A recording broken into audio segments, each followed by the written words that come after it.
you so much.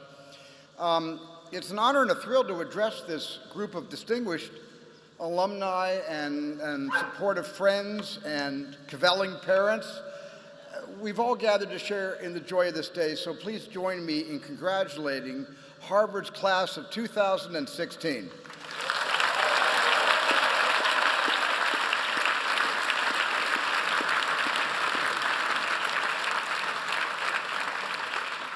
I can remember my own college graduation, which is easy since it was only 14 years ago.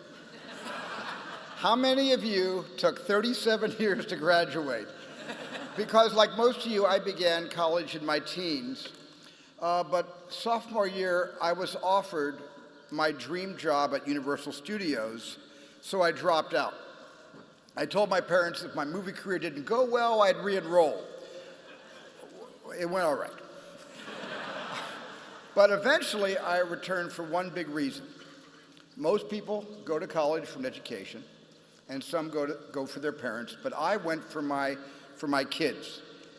I'm the father of 7, and I kept insisting on the importance of going to college, but I hadn't walked the walk.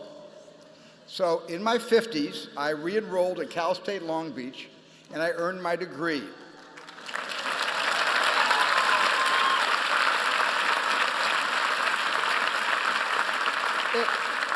I just have to add, it helped that they gave me course credit in paleontology for the work I did on Jurassic Park. That's 3 units for Jurassic Park. Thank you. Well, I left college because I knew exactly what I wanted to do, and some of you know too, but some of you don't. Or maybe you thought you knew but are now questioning that choice. Maybe you're sitting there trying to figure out how to tell your parents that you want to be a doctor and not a comedy writer. Well, what you choose to do next is what we call in the movies the character-defining moment. Now, these are moments you're very familiar with, like in the last Star Wars, The Force Awakens, when Rey realizes the Force is with her, or Indiana Jones choosing mission over fear by jumping into a pile of snakes. Now, in a 2-hour movie, you get a handful of character-defining moments, but in real life, you face them every day. Life is one strong, long string of character-defining moments. And I was lucky that at 18, I knew what I exactly wanted to do, but I didn't know who I was. How could I, and how could any of us? Because for the first 25 years of our lives, we are trained to listen to voices that are not our own. Parents and professors fill our heads with wisdom and information, and then employers and mentors take their place and explain how this world really works. And usually these voices of authority make sense, but sometimes doubt starts to creep into our heads and into our hearts, and even when we think that's not quite how I see the world, it's kind of easier just to nod in agreement and go along, and for a while I let that going along define my character, because I was repressing my own point of view, because like in that Nilsson song, everybody was talking at me so I couldn't hear the echoes of my mind. And at first, the internal voice I needed to listen to was hardly audible, and it was hardly noticeable, kind of like me in high school. But then I started paying more attention, and my intuition kicked in. And I want to be clear that your intuition is different from your conscience. They work in tandem, but here's the distinction. Your conscience shouts, here's what you should do, while your intuition whispers, here's what you could do. Listen to that voice that tells you what you could do. Nothing will define your character more than that. Because once I turned to my intuition and I tuned into it, certain projects began to pull me into them, and others I turned away from. And up until the 1980s, my movies were mostly, I guess, what you could call escapist. And I don't dismiss any of these movies, not even 1941. Not even that one. And many of these early films reflected the values that I cared deeply about, and I still do. But I was in a celluloid bubble because I'd cut my education short My worldview was limited to what I could dream up in my head, not what the world could teach me. But then I directed The Color Purple, and this one film opened my eyes to experiences that I never could have imagined, and yet were all too real. This story was filled with deep pain and deeper truths, like when Shug Avery says, "Everything wants to be loved." My gut, which was my intuition, told me that more people needed to meet these characters and experience these truths. And while making that film, I realized that a movie could also be a mission. I hope all of you find that sense of mission. Don't turn away from what's painful. Examine it, challenge it.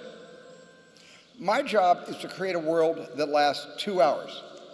Your job is to create a world that lasts forever. You are the future innovators, motivators, leaders, and caretakers. And the way you create a better future is by studying the past. Jurassic Park writer Michael Crichton, who graduated from both this college and this medical school, liked to quote a favorite professor of his who said that if you didn't know history, you didn't know anything. You were a leaf that didn't know it was part of a tree. So history majors, good choice. You're in great shape. Not in the job market, but culturally. The rest of us have to make a little effort. Social media that we're inundated and swarmed with is about the here and now. But I've been fighting and fighting inside my own family to get all my kids to look behind them, to look at what already has happened. Because to understand who they are is to understand who we were and who their grandparents were, and then what this country was like when they emigrated here. We are a nation of immigrants, at least for now. So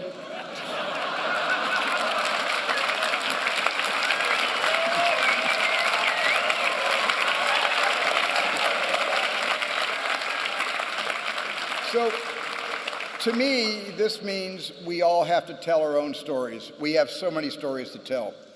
Talk to your parents and your grandparents if you can, and ask them about their stories, and I promise you, like I have promised my kids, you will not be bored. And that's why I so often make movies based on real-life events. I look to history not to be didactic, because that's just a bonus, but I look because the past is filled with the greatest stories that have ever been told. Heroes and villains are not literary constructs, but they're at the heart of all history. And again, this is why it's so important to listen to your internal whisper. It's the same one that compelled Abraham Lincoln and Oskar Schindler to make the correct moral choices. In your defining moments, do not let your morals be swayed by convenience or expediency. Sticking to your character requires a lot of courage, and to be courageous, you're going to need a lot of support. And if you're lucky you have parents like mine, I consider my mom my lucky charm. And when I was 12 years old, my father handed me a movie camera, the tool that allowed me to make sense of this world. And I am so grateful to him for that, and I am grateful that he's here at Harvard, sitting right down there.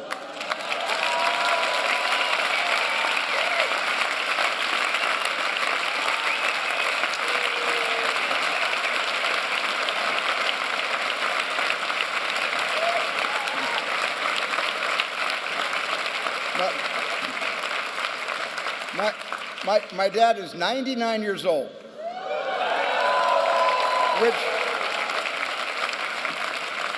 which means he's only 1 year younger than Widener Library, but unlike Widener, he's at zero cosmetic work.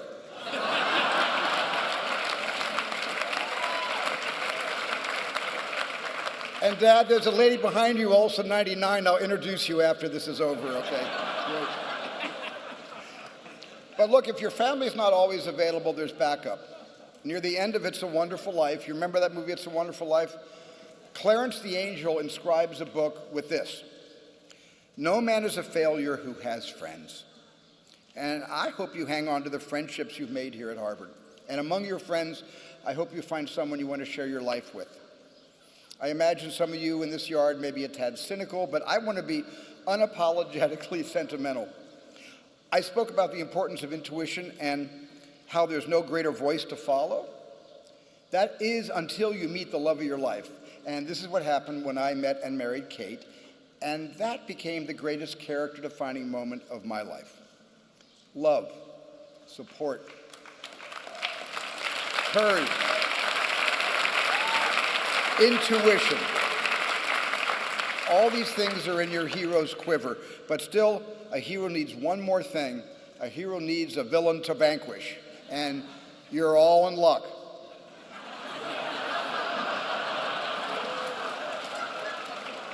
This world is full of monsters, and there's racism, homophobia, ethnic hatred, class hatred, there's political hatred, and there's religious hatred. As a kid, I was bullied for being Jewish. This was upsetting, but compared to what my parents and grandparents had faced, it felt tame, because we truly believed that anti-Semitism was fading, and we were wrong. Over the last 2 years, nearly 20,000 Jews have left Europe to find higher ground. And earlier this year, I was at the Israeli embassy when President Obama stated the sad truth. He said, we must confront the reality that around the world anti-Semitism is on the rise. We cannot deny it. My own desire to confront that reality compelled me to start in 1994 the Shoah Foundation, and since then we've spoken to over 53,000 Holocaust survivors and witnesses in 63 countries and taken all their video testimonies.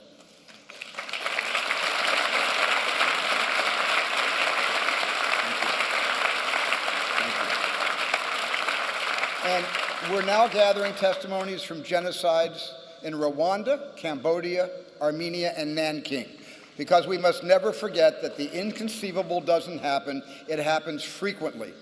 Atrocities are happening right now. And so we wondered not just when will this hatred end, but how did it begin? Now, I don't have to tell a crowd of Red Sox fans that we are wired for tribalism, but beyond rooting for the home team, tribalism has a much darker side. Instinctively, and maybe even genetically, we divide the world into us and them. So the burning question must be, how do all of us together find the we? How do we do that? There's still so much work to be done, and sometimes I feel the work hasn't even begun. And it's not just anti-Semitism that's surging, Islamophobia is on the rise too, because there's no difference between anyone who is discriminated against, whether it's the Muslims or the Jews or minorities on the border states or the LGBT community. It is all big one hate. And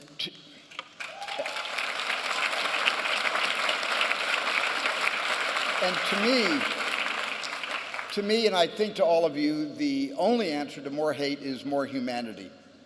We gotta repair. We have to replace fear with curiosity.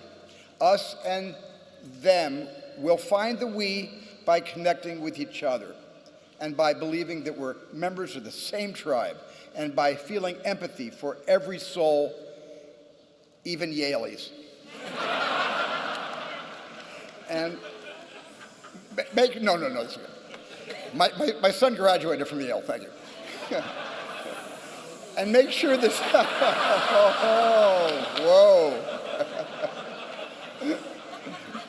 But make sure this empathy isn't just something that you feel.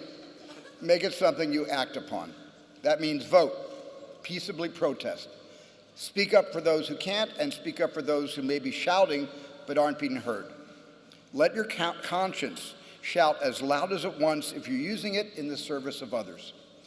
And as an example of action in service of others, you need to look no further than this Hollywood-worthy backdrop of Memorial Church. Its south wall bears the names of Harvard alumni, like President Faust has already mentioned, students and faculty members who gave their lives in World War II. All told, 697 souls who once tread the ground where we stand now were lost. And at a service in this church in late 1945, Harvard President James Conant, which President Faust also mentioned, honored the brave and called upon the community to reflect the radiance of their deeds. 70 years later, this message still holds true. because their sacrifice is not a debt that can be repaid in a single generation. It must be repaid with every generation, just as we must never forget the atrocities. We must never forget those who fought for freedom. So as you leave this college and head out into the world, continue please to reflect the radiance of their deeds, or as Captain Miller in Saving Private Ryan would say, earn this. And please stay connected. Please never lose eye contact. This may not be a lesson you want to hear from a person who creates media, but we are spending more time looking down at our devices than we are looking in each other's eyes. So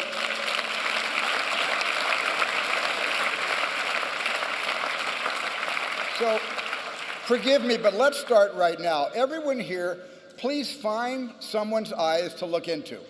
Students and alumni and you too, President Faust, all of you turn to someone you don't know or don't know very well. They may be standing behind you or a couple of rows ahead. Just let your eyes meet. That's it. That emotion you're feeling is our shared humanity mixed in with a little social discomfort. But if you remember nothing else from today, I hope you remember this moment of human connection. And I hope you all had a lot of that over the past 4 years, because today you start down the path of becoming the generation on which the next generation stands. And I've imagined many possible futures in my films, but you will determine the actual future, and I hope that it's filled with justice and peace. And finally, I wish you all a true Hollywood-style happy ending. I hope you outrun the T-Rex, catch the criminal, and for your parents' sake, maybe every now and then, just like E.T., go home.